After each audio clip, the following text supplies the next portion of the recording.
Всем привет, с вами Кисель. Скажите честно, многие из нас, начиная свою межзвездную деятельность, первые полеты, первые контракты, первые схватки с пиратами в поясе астероидов, настолько погружаются в этот бесконечный поток возможностей и опасностей, что просто некогда задуматься о фундаменте. А ведь за каждым нашим рейсом, за каждым посещенным портом стоит грандиозная история. Мы так увлекаемся самой жизнью в этой вселенной, что порой даже не задаемся простыми вопросами. А гражданами какого, собственно, государства мы являемся? Как устроена эта огромная машина? Что происходило на этих самых мирах в течение предыдущих 900 лет? Срок, в который сложно даже просто вдуматься. И что значат эти листовки с предвыборной агитацией, которые, как неизменный атрибут урбанистического пейзажа, красуются на стенах Аркорпа и Лорвеля? Чем, в конце концов, живет и дышит сейчас человечество, раскинувшееся от одной звездной системы до другой? Если эти вопросы хоть раз мелькали у вас в голове между заправкой корабля и проверкой контрактов на доске объявлений, тогда я позволю себе вот такую, буквально на 30 секунд или 1 минуту, небольшую историческую справку, чтобы наши путешествия стали чуть более осознанными. Человечество начало космическую эру в 1961 году, или же СЗГ, стандартный земной год, или SEI на английском.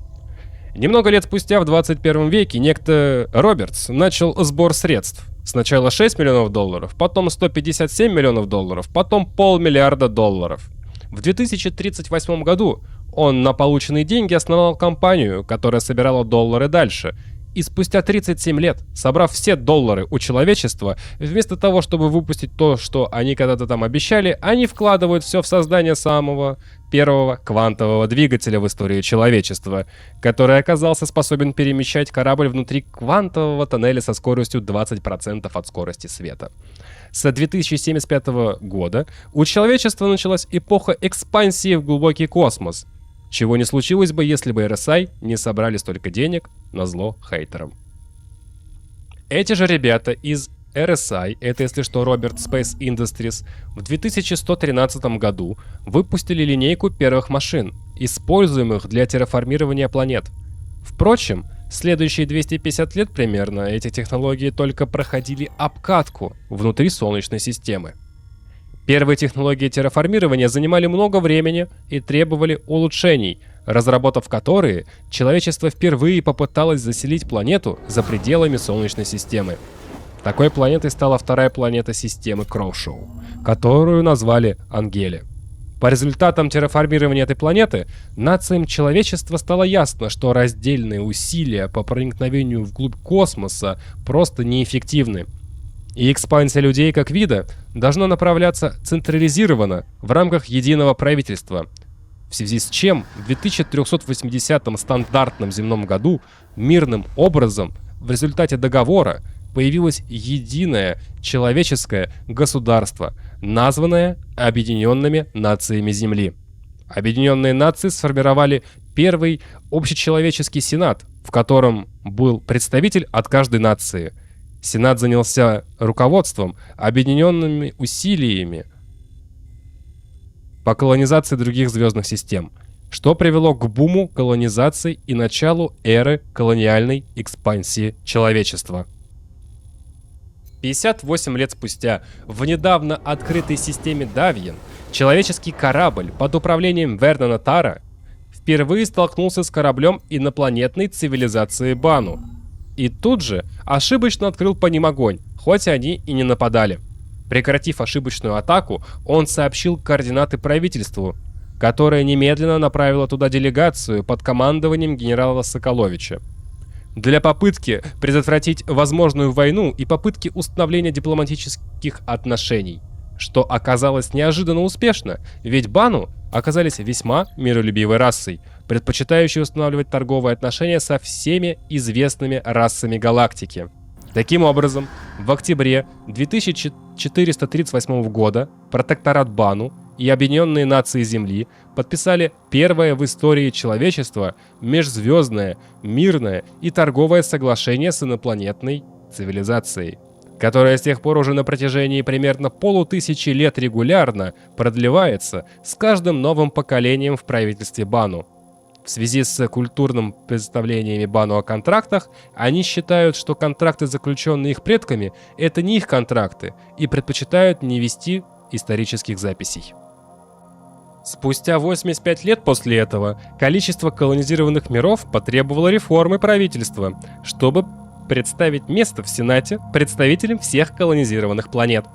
В 2523 году человеческое государство переименовывается в Объединенные планеты Земли. Помимо Сената, исполняющего законотворческую роль, у молодого человеческого государства появляется давным назревшая ветвь исполнительной власти. Новое правительство, которое было названо трибуналом. В состав трибунала входили верховный адвокат, как министр внутренних дел, верховное командование из 3 высших офицеров, управляющее вооруженными силами, и верховный секретарь, как аналог премьер-министра, занятый общим руководством вопросами развития необходимой для жизнедеятельности населения инфраструктуры на территории государства. В новом государстве вводится двухранговая система гражданства. Жители на любой планете, входящие в объединенные планеты, являются гражданскими.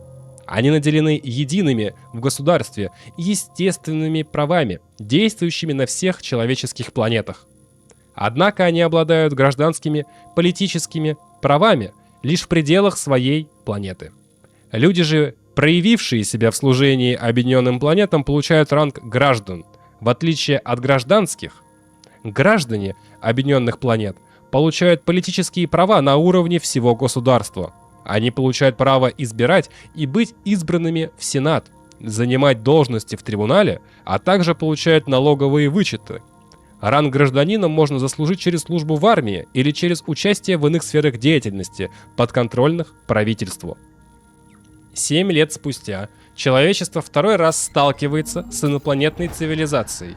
В 2530 году терраформирующая корпорация «Планетарные услуги Геи», действуя нелегально, не проведя никакой разведки и не зная, что работают в обитаемой территории, попыталась начать терраформирование планеты, уже населенной расой Шиан.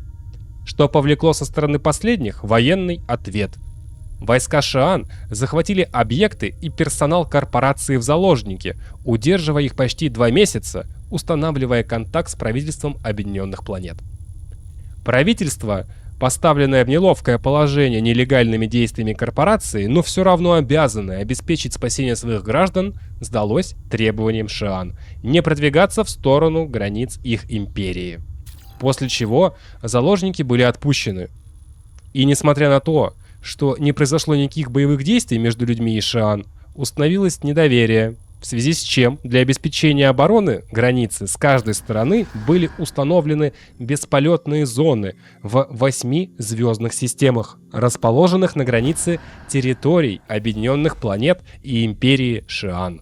С каждой стороны в этих секторах были развернуты флотские группировки, следившие за выполнением обязательств другой стороны не проникать на чужую территорию. Эта пограничная зона получила название линии Перии в честь генерала, предложившего эту стратегию. На протяжении последующих 260 лет между людьми и Шиан длилась холодная война. 11 лет спустя, в 2541 году, человечество в очередной раз столкнулось с инопланетной цивилизацией. Исследователь доктор Келлер Лэнч обнаружил прыжковую точку в системе Элизиум, 4-я планета которой оказалась занята расой воинственных Теварин. К моменту контакта цивилизация Теварин уже открыла квантовые перемещения, а также весьма развила технологию щитов. Их общество было построено вокруг воинской культуры и права сильного. Каким-то образом цивилизация с такой воинственной культурой к моменту открытия уже сталкивалась с проблемой перенаселения, что странно. Это, а также и то, что в их обществе положение определялось воинскими заслугами, побудило Теварин сразу же объявить войну объединенным планетам Земли. Следующие 3 года Теварины яростно наступали, завоевывая человеческие территории. Однако в 2544 году у человечества появился свой местный Джон Шепард, капитан 112-го пехотного батальона Ивар Мессер в битве при Идрис-4 нанес первое сокрушительное поражение Теваринам, совершив коренной перелом в войне. Для того, чтобы не упустить инерции момента, правительство стало медийно раскручивать капитана Мессера, чтобы люди, воодушевленные его примером, записывались в войска и пополняли наступающие подразделения на фронте. В 2546 году таварины были окончательно побеждены, их общество было ассимилировано и принуждено отказаться от милитаризма. Вся их база теперь принадлежала нам, а Мессер поднялся до ранга верховного генерала в трибунале. Внезапно, в этом же году, произошла серия терактов, начавшаяся на планете Джата. Той самой планете, где впервые человечество встретилось с представителями Бану. Неизвестные террористы на этой и другой планетах устроили кошмарные подрывы, унесшие жизни тысячи людей моментально, что повергло народ в шок. Что еще сильнее шокировало население, так это неспособность правительства раскрыть преступников, поймать их и покарать. На фоне паралича правительства верховный генерал Мессер, используя запрос населения на справедливость, обратился к предложением создать новую государственную должность верховного гражданина, наделенного экстренными полномочиями, способного принимать решения без длительных обсуждений в правительстве. На проведенном в этом же году экстренном голосовании он был избран на должность верховного гражданина, после чего распустил трибунал, присвоив все правительственные функции и через несколько месяцев провозгласив себя императором, окончательно переименовав человеческое галактическое государство в Объединенную Империю Земли, каковой оно и остается по сей день.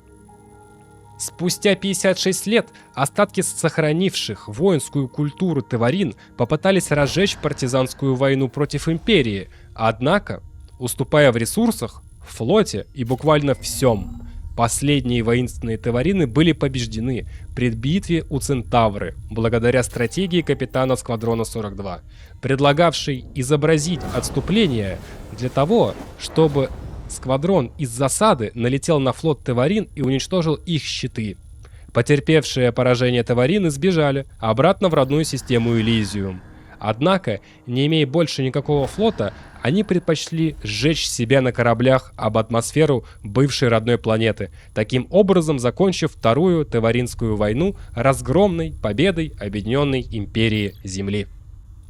А я напоминаю, что у меня есть мой телеграм-канал, где выходит различная информация, которая даже не доходит до видео. Если хотите поддержать меня, контент и канал, то есть мой Бусти, где видео выходит раньше, а также проходят кое-какие стримы увеселительного характера, ну или привычные донатики. Все ссылки в описании. А то видеопроизводство по космосимам дело нынче неблагодарное, особенно снимать и по элите, и по Star Citizen. В 2681 году Объединенная Империя очередной раз столкнулась с новой воинственной расой. На планету Армитаж в системе Орион впервые вторглись вандулы, вырезав человеческое поселение. Погибло примерно 640 гражданских. Свидетелей резни в живых не осталось, из-за чего власти первоначально предположили, что атаку совершили преступники или пираты. Месяцем позже войска Империи впервые столкнулись с одним из кланов Вандул. Так как у вандулов нету централизированного правительства, то выйти с ними на контакт для переговоров представляется трудновыполнимым. Точнее, просто невозможным. Кланы вандулов работают как независимые самоуправляемые ячейки, так что все попытки установить с ними дипломатические контакты провалились полностью. Их родной мир по сей день не обнаружен, как и местоположение их остальных основных миров. Так что имперскому флоту пока что остается лишь отбивать атаки кланов, не зная, кому объявлять войну и куда наносить удары. Вандульские кланы за прошедшие столетия, помимо небольших набегов, отраженных с переменным успехом, смогли нанести ряд чувствительных ударов Объединенной Империи, таких как осада системы Тибр в 2736 году, которую в итоге Империя проиграла и сдала вандулам, падение системы Калибан в 2884 году и атака на систему Вера в 2945 году. В каждой такой битве вандулы применяли со своей стороны дредноуты-кингшипы, мощнейшие среди известных дредноутов. В 2 из 3 битв им удалось лишить Империю звездных систем и в каждой из них существенно потрепать имперский флот. С 2547 года титул императора передавался прямым наследникам Мессера, отметив таким образом эру Мессеров в истории империи. И хотя поначалу правление Мессеров было поддержано гражданами империи, как и любая линия монархов, с каждым последующим наследником офиса их правление теряло популярность населения из-за возрастающей коррупции, жадности императоров, драконовских законов, замедления и блокировок спектрума, это межзвездный интернет, репрессий и расправ.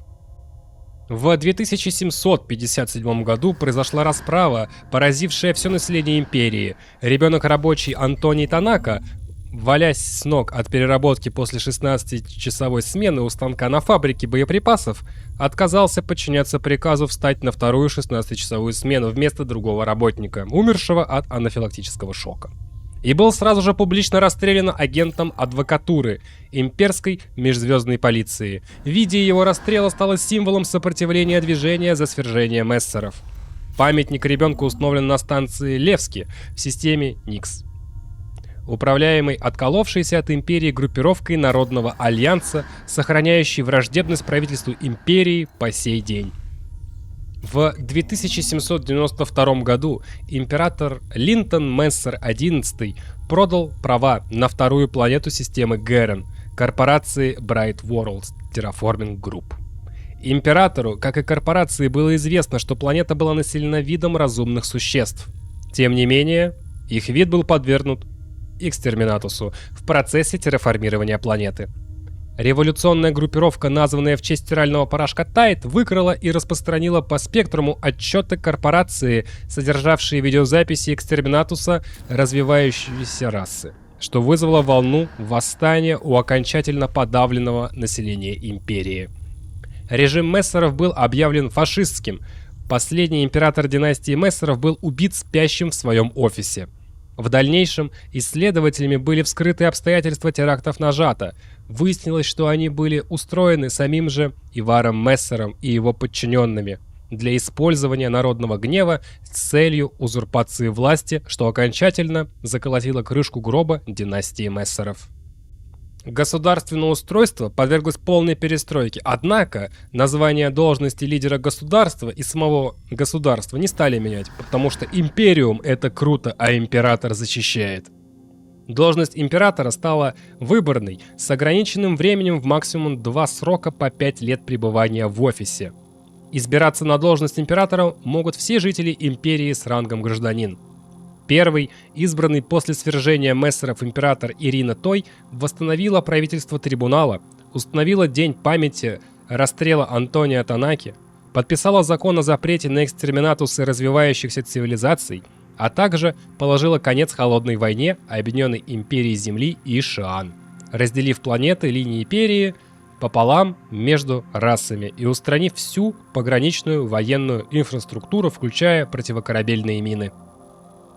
С этих пор императорами избирались как мужчины, так и женщины, иногда самовыдвиженцы, однако чаще представители политических партий.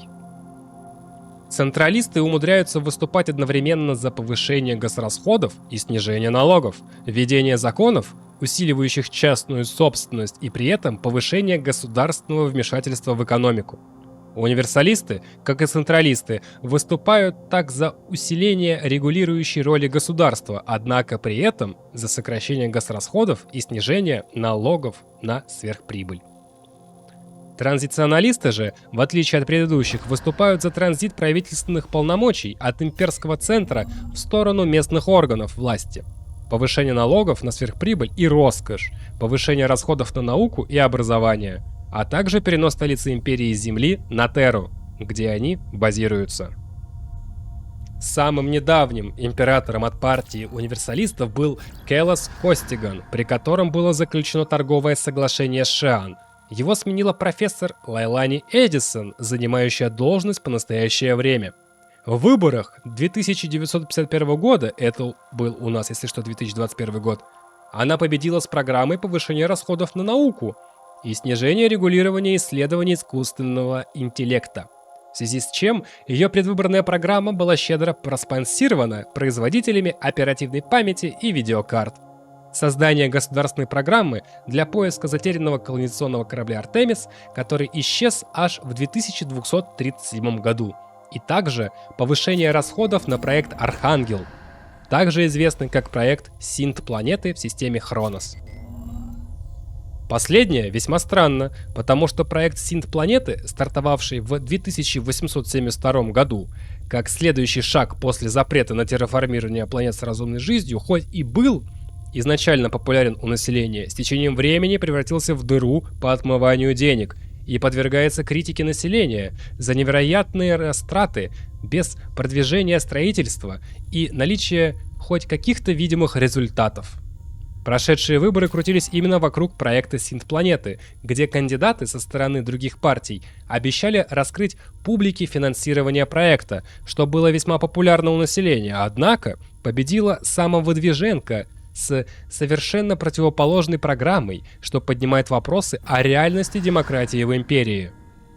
Тем не менее, фактором ее победы могло стать то, что в последние дни перед голосованием всплыл компромат на ее соперника, и то, что ее соперником на выборах был сын предыдущего императора Костигана, запомнившегося населению по снижению налогов на богачей и повышению налогов трудящимся, сокращением социальных расходов и многими другими услугами богачей за счет населения. В связи с чем до сих пор можно найти расклеенные по стенам агитационные листовки за его переизбрание, разрисованные рогами и похабными надписями. На текущий день Объединенная империя состоит из 37 звездных систем, стремится развивать торговые отношения с Бану и Шиан, пытается отмыться от пары столетий экстреминатусов развивающихся рас через создание искусственной планеты и пытается отбивать атаки вандулов, с которыми до сих пор не ясно, куда их бить в ответ. Вот так вот потихонечку влились в лор Star Citizen. Пишите, что думаете по поводу такого формата видео, что стоит еще раз смотреть и рассказать. Отдельных официальных статей достаточно, чтобы сделать углубленный видос, так что скажите лороведу, про что вам рассказать. С вами был Кисель, всем до встречи и пока-пока, увидимся в космосе.